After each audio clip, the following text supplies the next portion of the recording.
It was October 1982, at a remote natural gas pumping station deep in the frozen heart of Siberia. This facility, Station 23, was not just a way station, it was a showpiece. It was the physical proof that the Soviet Union's scientific and technical intelligence, the KGB's formidable Line X, could acquire anything from the West, and that Soviet industry could replicate it. The station's core was a network of sophisticated, automated turbines, valves, and control systems. The original blueprints had been a triumph of espionage, lifted directly from a Canadian firm that had, in turn, licensed the technology from the Americans. The KGB asset who secured the complete technical specifications had been decorated. The engineers at Novokubishevsk had replicated the designs flawlessly, component by component. This system was meant to be the heart of the new Trans-Siberian pipeline, a colossal project that would carry billions of cubic meters of gas to the energy-hungry markets of Western Europe, flooding the Kremlin's coffers with hard currency. Then, at 3:17 Moscow time, Station 23 vanished from the grid.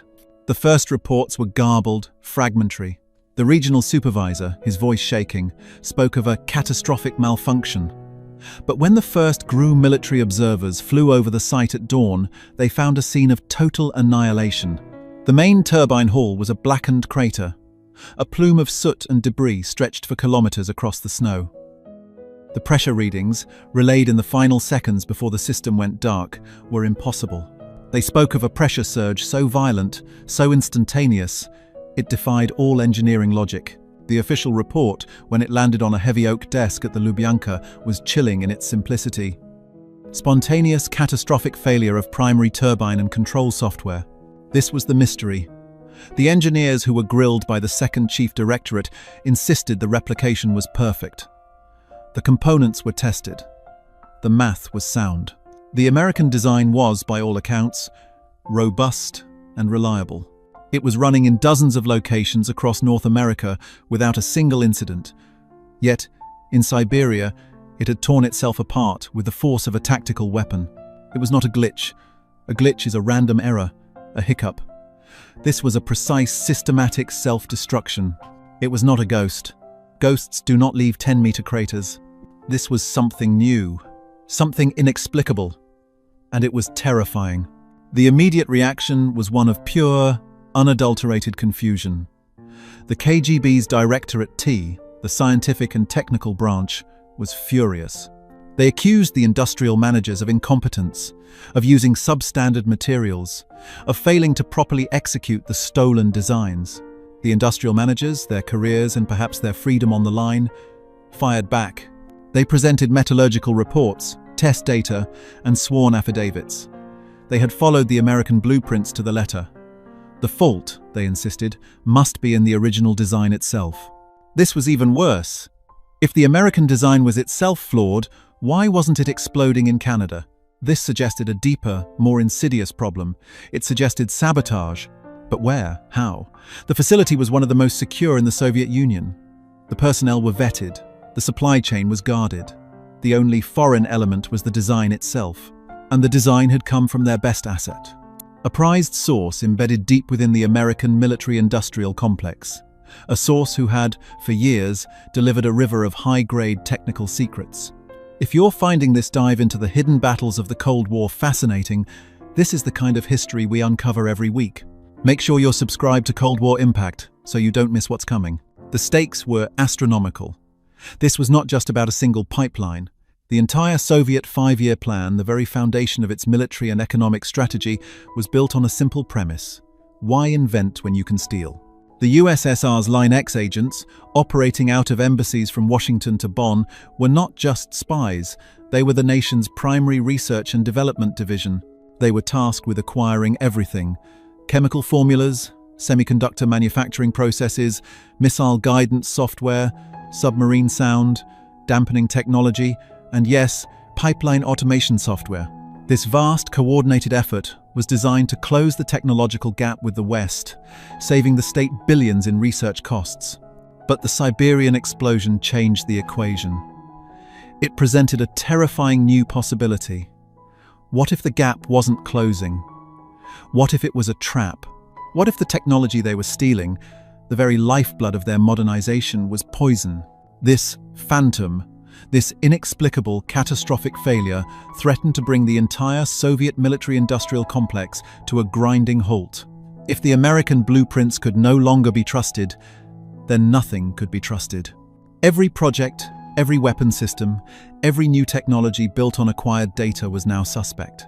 The MiG-29's new radar, the Typhoon-class submarine's new sonar array, the T-80 tank's new armor composite all were based on data acquired by Line X. A cold dread began to settle into the halls of the KGB and the GRU. The Siberian crater was a message. They were hunting for a saboteur, for a faulty turbine, for a flawed piece of code. They were looking in the wrong place. They assumed the impossible event was a failure of their execution. They could not yet bring themselves to consider that the failure was the design. They couldn't believe that the blueprints they had stolen, the crown jewels of their intelligence operation, were a meticulously crafted lie.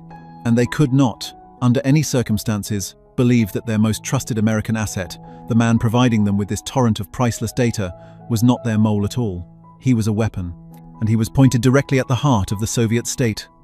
The hunt for the source of the failure began, but it was a hunt blinded by arrogance. They were looking for a flaw in the steel, when the flaw was in their own system. The Kremlin's response was not panic. It was a cold, systematic fury. A special commission was formed before the soot had even settled in Siberia. It was a beast of bureaucracy and terror, led by a hard-eyed KGB general from the 2nd Chief Directorate, flanked by grim-faced experts from Directorate T and the Ministry of Gas Industry. They descended on Station 23 with the single-minded purpose of finding a throat to cut. Their investigation was a masterpiece of paranoia. They operated from a single, unshakable assumption: the failure was internal. The first targets were the engineers. They were interrogated for weeks, their nights spent in cold, damp holding cells. Their logbooks were seized, their calculations rechecked by rival academics looking to settle old scores. Every conversation they'd had for the past year was scrutinized. Had they spoken to a foreigner? Had they shown unexplained signs of wealth? Had they expressed doubt in the project? Their interrogators, steeped in a system that ran on fear, could not comprehend a failure of technology. They could only comprehend a failure of loyalty. The second targets were the workers. The commission compiled lists of every welder, every technician, every truck driver who had worked on the pipeline. They cross-referenced their names with KGB informants. They searched for connections to dissident groups, to religious cells, or most damningly to Western visitors. Surely, a CIA agent with a wrench and a block of explosive had crawled into the turbine housing. But the searches found nothing. The security perimeters had been perfect. The background checks were clean. The third target was the material itself. Metallurgists were flown in from Moscow and Leningrad. They painstakingly collected fragments of the destroyed turbine shards of metal, bits of wiring, fused chunks of the control panel. They ran spectral analysis. They subjected identical control components from the Novokubishevsk factory to extreme stress tests. They were looking for the bublik, the hidden flaw, the air bubble in the casting, the microfracture in the turbine blade that would explain the catastrophe. The results, when they came back, only deepened the mystery. The steel was sound. The welds were to specification. The wiring was identical to the Canadian schematics. The commission was stuck. They had found no saboteur, no traitor, and no bublik. They were left with an impossible, terrifying conclusion.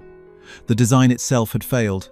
This is where the true hunt for answers began, and where the legend of the Phantom took root. The Siberian explosion was not an isolated incident, it was just the loudest. As the commission widened its net, a disturbing pattern emerged from the silence of other ministries. From the Ministry of Aviation Industry, quiet reports surfaced of a new, acquired avionics system for the next-generation interceptor. The system was brilliant on paper, promising look-down divided by shoot-down capabilities that would finally rival the American F-15. But in tests, the processors would inexplicably overheat, burning themselves out. The guidance systems would at random simply shut down in mid-flight. From the Northern Fleet, admirals complained in hushed tones about the new silent propeller blades for their attack submarines. The design, reverse-engineered from data stolen by Line X, was supposed to make them ghosts. Instead, after 100 hours of operation, the blades developed microscopic stress fractures. They didn't just become noisy, they became louder than the old, obsolete designs they had replaced, broadcasting a submarine's location to every SOSUS listening post in the Atlantic. From the research institutes in Akademgorodok, scientists reported that the stolen VAX computer systems, the heart of their advanced physics research, were plagued by persistent, untraceable errors. Data would be subtly corrupted. Complex calculations would return results that were almost right, but just wrong enough to send research projects spiraling into dead ends for months. This was the bogeyman, not a monster but a virus, a sickness in the veins of the Soviet system. The Siberian explosion was the heart attack, but the phantom was the disease infecting every limb. It was a growing paranoia that their entire technological arsenal was cursed. The West's technology, it seemed, would not work on Soviet soil. It was as if the components themselves were ideologically opposed to the state. The Commission, facing a dead end, had to write a report. They could not tell the Politburo that the problem was a ghost. They fell back on the only conclusion their doctrine allowed. They were wrong.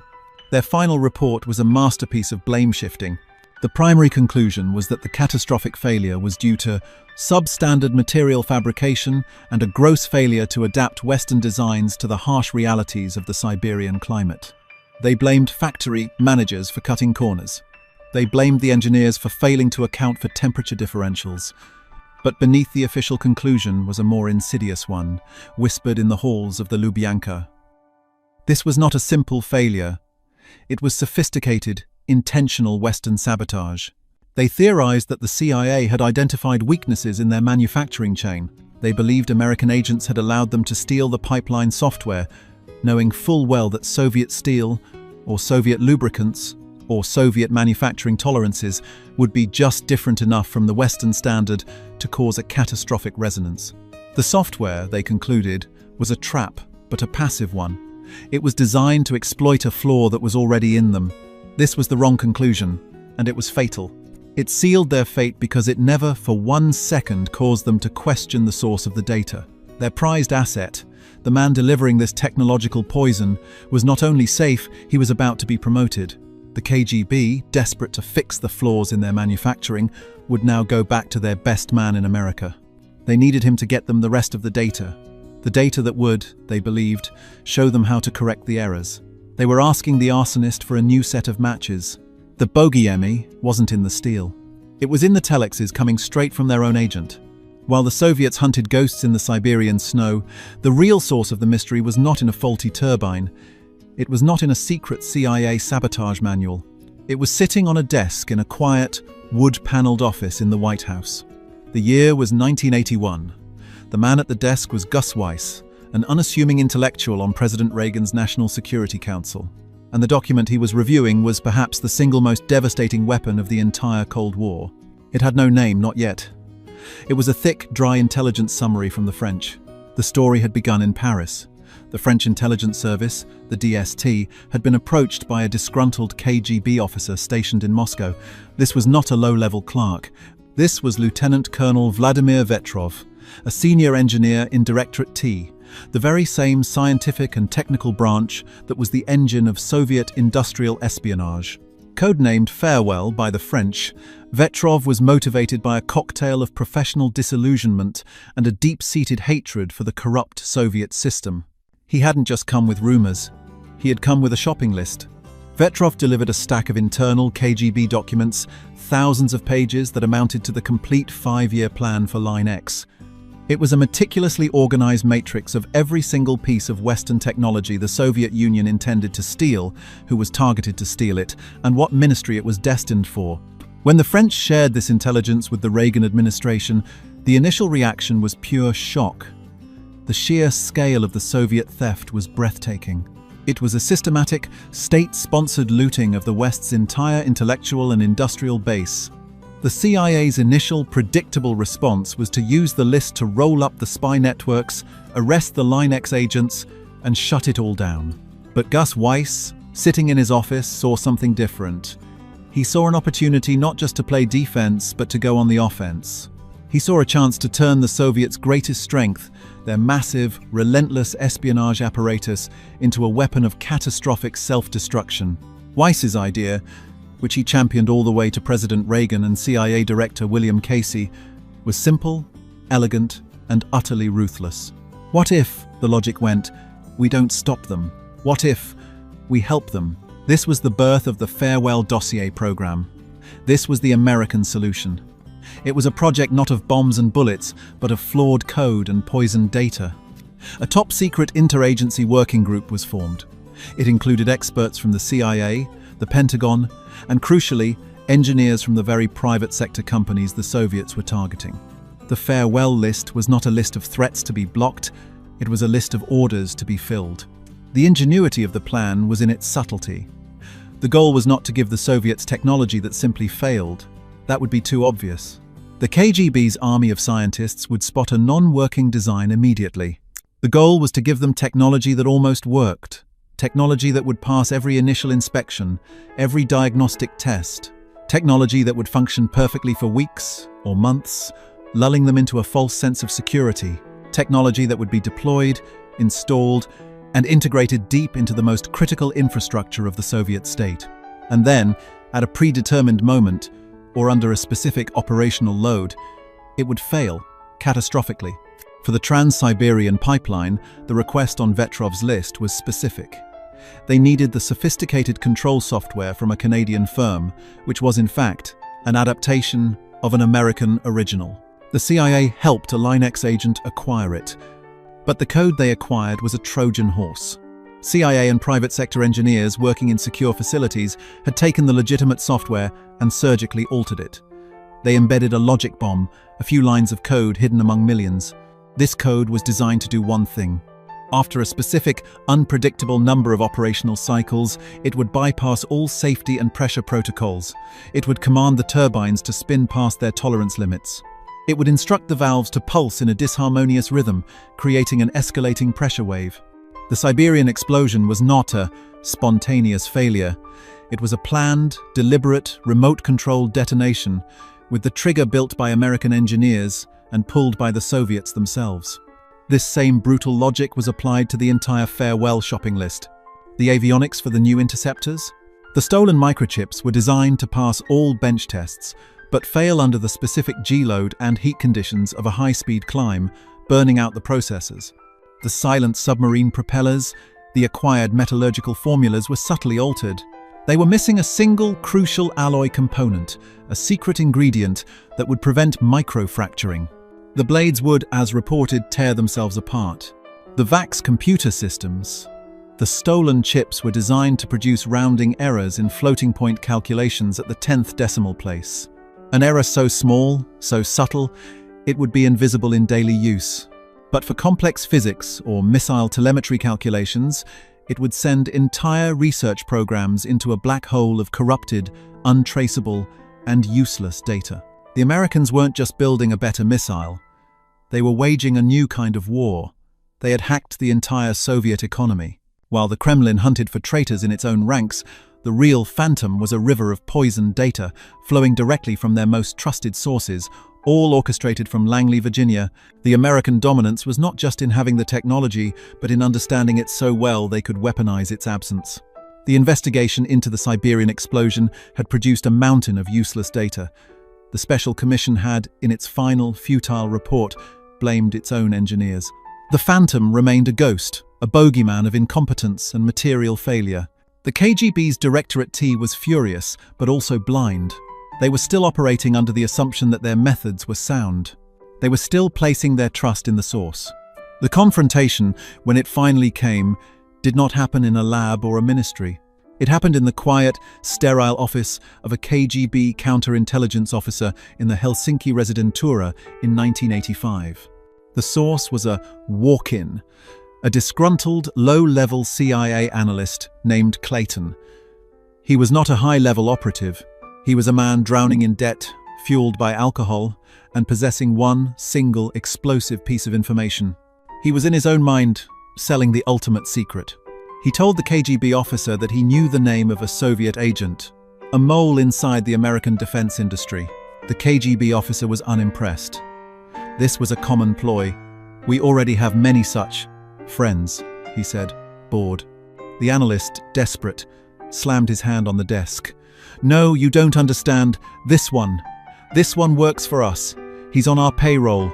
We call him the vendor. And he's been feeding you a river of garbage for 5 years. The KGB officer's blood ran cold. The vendor? The analyst nodded, sweating. He's your guy, the one you love, the one who gives you all the computer stuff, all the big blueprints. We've been helping him. My boss calls it the poisoned well. They think it's the funniest joke in the world. The officer's mind was racing. He pushed a file across the desk. Identify him. The analyst looked at the coded file, a list of high-priority US-based assets, and his finger landed on one name.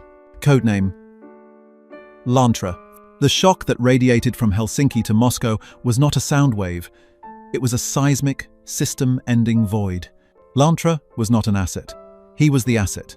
He was the diamond in the crown of Line X. A senior engineer with high-level clearance at a major US defense and technology contractor, Lantra, had been recruited in the late 1970s. His performance had been stellar. He had delivered time and time again. He had delivered the technical schematics for the new look-down divided by shoot-down radar. He had delivered the metallurgical formulas for the silent submarine propellers. He had delivered the complete end-to-end automation software for the Trans-Siberian pipeline. This was the shock moment. It was a revelation of such profound, catastrophic humiliation that it dwarfed the physical explosion in Siberia. The Siberian event had been a mystery, a failure, an embarrassment.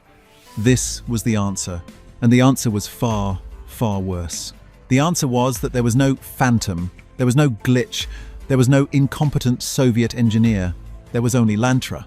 The entire technological modernization of the Soviet military-industrial complex, the billions of rubles poured into reverse engineering, the 5-year plan built on stolen data, all of it had been a CIA-directed puppet show. The Americans hadn't just let them steal, they had guided the theft. They had waited, using the farewell dossier as their menu, for the KGB to task their best man. And their best man, Lantra, had simply walked down the hall, told his CIA handlers what the Soviets wanted, and received a carefully poisoned, Trojan, horsed, and sabotaged product to hand back to his delighted KGB case officer. The man the KGB had decorated as a hero of the Soviet Union, in absentia, was a CIA double agent. He was not their best asset, he was their executioner. The futile response was immediate. It was an internal purge of paralyzing scope. The first reaction was denial. The Helsinki officer was accused of falling for an American provocation, but the evidence was undeniable. A frantic, desperate audit began. Every piece of data Lantra had ever provided, every microchip design, every line of code, every chemical formula was now considered an active, ticking bomb. But how do you audit a system that is built on the poisoned data? The countermeasure was not to build a new interceptor or a better firewall.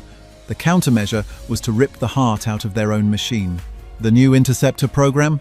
Halted. The avionics were a lie. The new submarine propellers? The entire production run was scrapped, melted down. The fleet was now known to be noisy. The VAX clone computer program? Abandoned. All the research produced on them for the past 3 years was declared unreliable, setting their advanced physics and space programs back by a decade. The futile response was this. The Soviets were forced to stop trusting their own greatest strength. They were forced to, in effect, declare their entire high-tech military arsenal contaminated. The pipeline was just one explosion. Lantra was the bomb that had already gone off inside every advanced weapons system in the Soviet Union. The Americans hadn't just won a battle. They had invalidated the entire Soviet war, fighting doctrine without firing a shot. The final verdict of the Lantra affair was not written in a KGB report. It was written in the red ink of the Soviet Union's ledgers. The killer statistic was not a number of missiles fired or agents arrested.